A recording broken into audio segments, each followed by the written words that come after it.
What makes Christian love different? First, Christian love is rooted in Christ's sacrifice for me and for you. 1 John chapter 3 verse 16, by this we know love, that He laid down His life for us.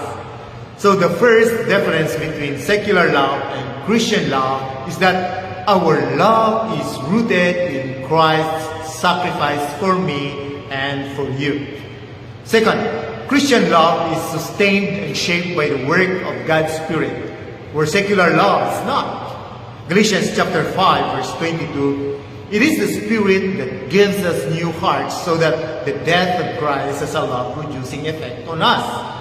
The Spirit not only gives us life at the beginning of our Christian walk, but He sustains our faith and life so that we can make the sacrifices